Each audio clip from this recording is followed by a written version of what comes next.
आपने कभी किसी को एक पत्थर से दो शिकार करते हुए देखा है? जी हाँ, मैंने देखा है और आपने भी देखा है। आप थोड़ा भूल रहे हैं। चलिए मैं आपको याद दिला देता हूँ। वेस्ट इंडीज़ टीम ने साउथहैम्पटन में मैच जीता इंग्लैंड से। ये तो एक शिकार हो गया।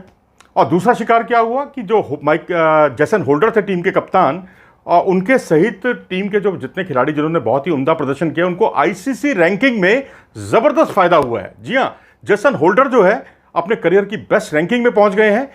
862 अंकों के साथ दूसरे नंबर पर पहुंच गए हैं। जहां तक बॉलिंग का सवाल है, बॉलिंग में वो नंबर 2 पर है। और ये 20 साल का रिकॉर्ड टूट गया है वेस्ट इंडीज़ का, क्योंकि इससे पहले कोर्टनी वाल्श थे जो जिनके 866 अंक हुआ करते थे और वो रैंकिंग में, रेटिंग में उनके सबसे ज़्यादा पॉइंट्स थे।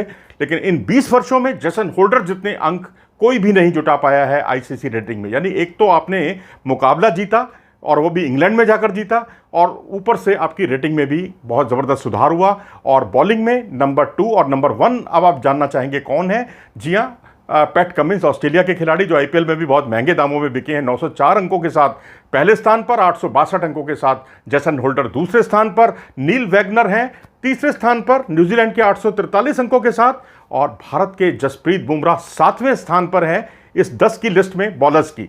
अगर हम ऑलराउंडर की बात कर रहे हैं तो जेसन होल्डर नंबर 1 पर हैं। जी हाँ, दुनिया के नंबर 1 ऑलराउंडर है। और जब भी चर्चा होती है आमतौर पर Jason holder versus Ben Stokes होती है, और इन दोनों के बीच में जो कड़ी प्रतियोगिता है, आमतौर पर कहा यह जाता है कि जेसन होल्डर बॉलिंग में अच्छे हैं, बेन स्टोक्स बैटिंग में अच्छे हैं, जिन्होंने बैटिंग से कई मैच जिताए हैं अपनी टीम को। लेकिन फिलहाल रेटिंग में नंबर 2 पर आ गए हैं बेन स्टोक्स और नंबर 1 पर जेसन होल्डर बतौर ऑलराउंडर।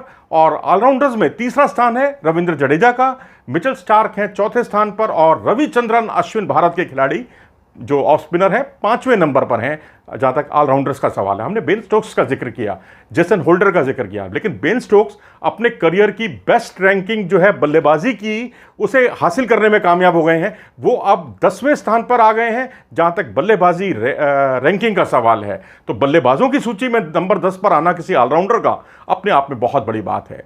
तो अगर हम बल्लेबाजी में ओवरऑल देखें तो स्थिति में कोई ज़्यादा बदलाव नहीं आया है। वैसे ही स्टीवन स्मिथ 911 अंकों के साथ सबसे आगे हैं, 886 अंकों के साथ विराट कोहली दूसरे स्थान पर हैं, और मार्नस लेबुशेन जो हैं 827 अंकों के साथ तीसरे स्थान पर हैं। और उसके बाद चौथे स्थान पर न्यूजीलैंड के केन विलियमसन, 5वें स्थान पर बाबर आजम पाकिस्तान के।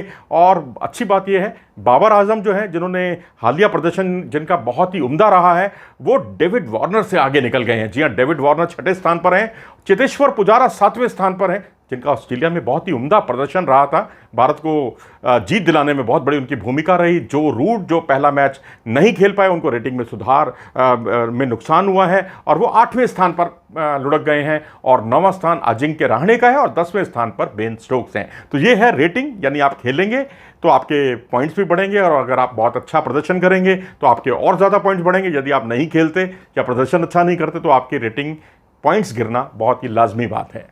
अगर आपको ये वीडियो पसंद आया हो तो इसे लाइक करें और हमारे चैनल को सब्सक्राइब करना ना भूलें।